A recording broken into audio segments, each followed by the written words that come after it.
ఎగువ తరపుకి చేరుకున్నారట గొల్లవారు. భార్యాభర్తలందరూ కూడా అక్కడ ఉన్న ఖాది వర్ణాలందరూ కూడా చక్కెర పొంగలు చేసుకుని తలనీలాలు సమర్పించుకున్నారట. కానీ బంగారు తల్లికి తలనీలాలు సమర్పించలేదటయ్యా. ఎందుకనంటే అమ్మాయి అందం ఎక్కడ తిరిగిపోతుందో అని చెప్పి బంగారు తల్లికి తలనీలాలు సమర్పించలేదట. ఇక ఇంతలోనే ఆ కొల్లవారు తిరుమల తిరుపతి దేవస్థానంలో ధ్వజస్తంభం ప్రతిష్ఠించారట. విధంగా తిరుపతికి ఏ విధంగా వస్తూ ఉన్నారయ్యా. కొల్లయ్యా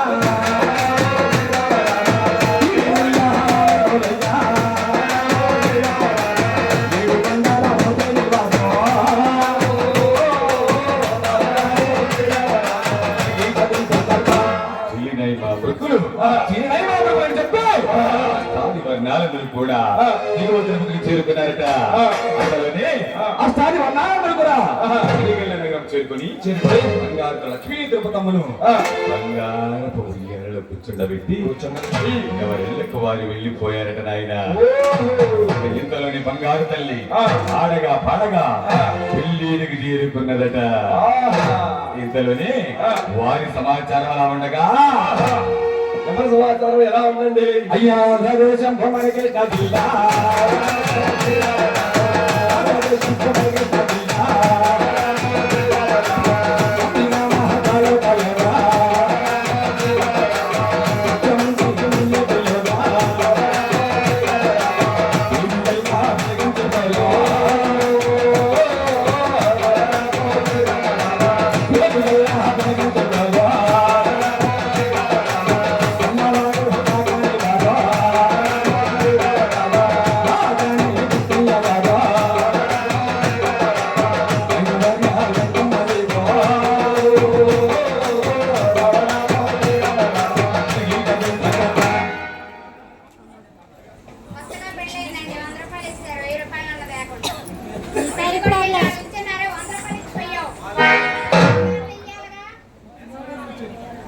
అమ్మవారి భక్తులు పిన్నెల్లి శ్రీని గారు అమ్మవారి కళా కాలక్షేపంలో భాగంగా అమ్మవారికి కళ్యాణం అవుతున్న సందర్భంగా 150 రూపాయల కానుక సమర్పించున్నారు.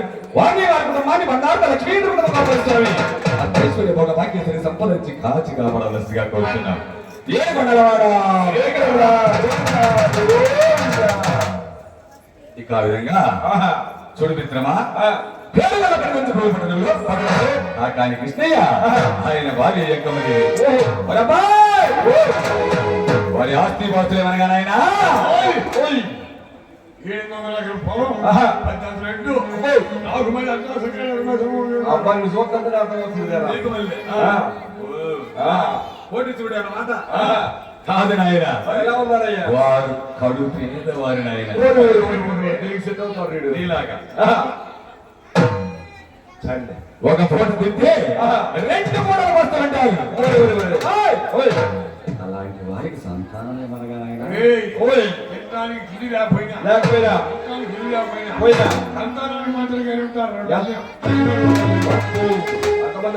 లేదు నాయన. వారికి 2 కుమారులు. అవును, పెద్దవాడు మల్లయ్య, చిన్నవాడు తిరిగల గొప్పయ్య. కాకాని కృష్ణయ్య గారికి ఒకనొక రోజున ఒంట్లో బాగుండక మల్లయ్య వద్దకు వచ్చి మరి మల్లయ్య ఈ జంగిలి వరకు మునిగేటి వరకు తోలుకి వెళ్ళరా అన్నాడట. ఆ మాటలు విన్నటువంటి మల్లయ్య జంగిలి వరకు తోలుకొని మునిగేటి ఒడ్డుకు వెళ్తూ ఉండగా తన 7వ వారు 3 వారు చూసే వరకు ఉన్నారయ్యా. మునిగిట్లో కూడా గోవు దొరికొస్తున్నాడే మనిషి వచ్చే మనిషేగా ఎవరు నాకు అంత పట్టలేదు. మన కాకానికి చేయగలపై పెద్దోడు మల్లయ్య కాదు, మల్లయ్య నీళ్ళు వాడు, నా తోడు వాడు. నీకు పెళ్ళయింది, నా కళ్యాణం అయింది. వాళ్ళు పెళ్ళంతా కళ్యాణం అవుతాయి కదా. మరి ఈ జరుగు మల్లయ్య కళ్యాణం కాదంటున్నా. అబ్బాయి మల్లయ్య మన ఈడు వాడు, మన జోడు వాడు. అయినా కానీ కొడు పేదవాడు. జంగం పెట్టి కలుసుకుంటారు, కట్ట పిల్లలు అమ్ముకుంటారు. మరి అబ్బాయి 2 పూటలు తింటే 1 పూట పస్తుంటారు. ఎవరి పిల్లనిచ్చి ఎవరి గురించి వస్తారా?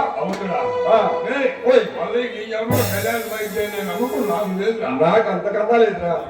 ఆ మాటలు విన్నటువంటి మల్లయ్య పరుగు పరుగున తన తండ్రి గారి వద్దకు వచ్చేమంటున్నాడయ్యా.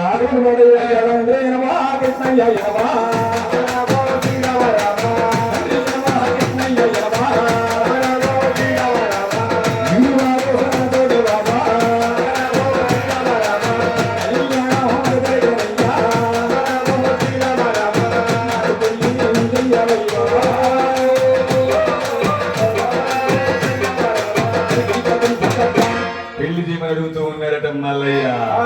ఆ మాటలు విన్నటువంటి కృష్ణయ్య చూడుగా మల్లయ్య, నాన్నగారు మనము కడు పేదవారం కదా. అవునండి. ఎవరింటికి వెళ్ళి పిల్లలు అడగమంటాము? నాన్నగారు తూర్పు పడవర, ఉత్తరం దక్షిణం, ఈ 4 దిక్కులను ఏ దిక్కుకైనా వెళ్ళి మనకు సగం సంబంధం గుర్తుంటుంది. ఆడపిల్ల ఎక్కడున్నా సరే, గుడ్డుదైనా పిచ్చిదైనా నచ్చితే నట్టిదైనా ఏదైనా సరే నేను పెళ్లి చేసుకుంటా. గాడి చేయన పర్వ ఆడదైతే చాలు. నాన్నగారు మంచి రసవత్తరంగానే ఉన్నాడు. నేను ఎందుకన్నా తెలుసట, నాకు పెళ్లి అవట్లా, వీళ్ళందరూ నన్ను చూసి నవ్వుతున్నారు. కాబట్టి వీళ్ళు నోళ్ళన్నీ మూపియాలంటే అమ్మాయి ఎట్టన్నా సరే చేసుకుంటా. ఆ మాటలు విన్నటువంటి కృష్ణయ్య ఈ విధంగా బయలుదేరి వెళ్తున్నాడయ్యా. అయ్యో సత్తి అన్నం దొంగ గట్టే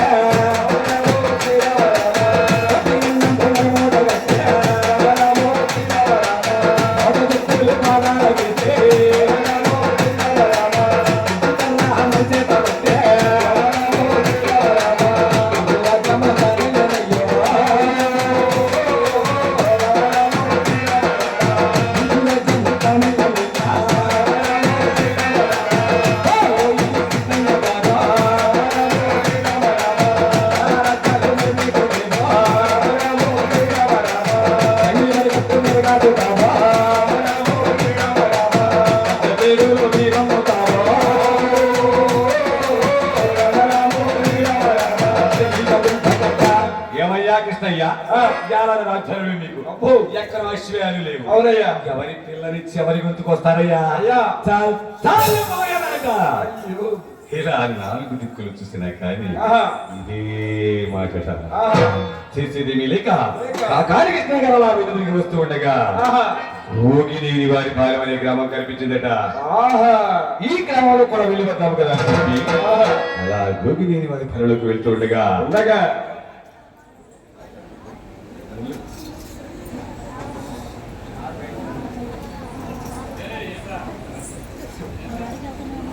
మాత్రం మంచిది. అలా భోగినేని వారి పనులకు వెళ్తూ ఉండగా కరిగంటి రామయ్య గారు కూర్చోబెట్టి ఉన్నారయ్యా. ఏమన్నారయ్యా, ఓరు నడియాడే కాలం రోజుల్లో కాళ్ళకి చెప్పులు లేకుండా నెత్తిన భయపంచ లేకుండా వస్తున్నాడు. అవును, కాబట్టి అసలు ఈయన ఎవరు, ఎందుకు వస్తున్నాడు, ఏ పని మీద వస్తున్నాడు కనుక్కుందాం.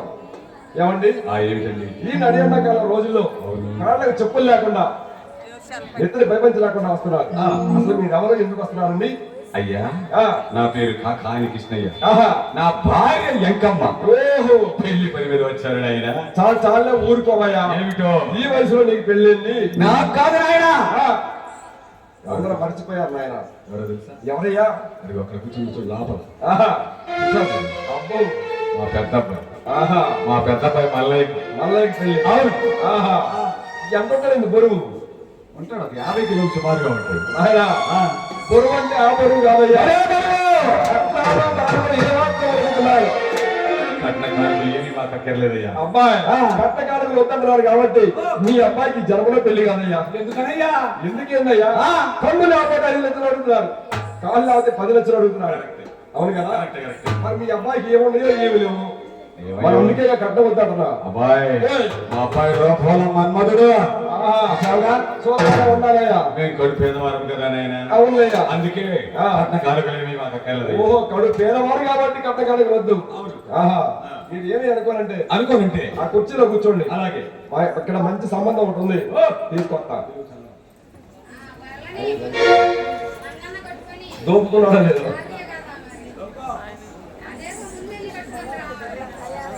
చెప్పేంది అంటున్నాడు.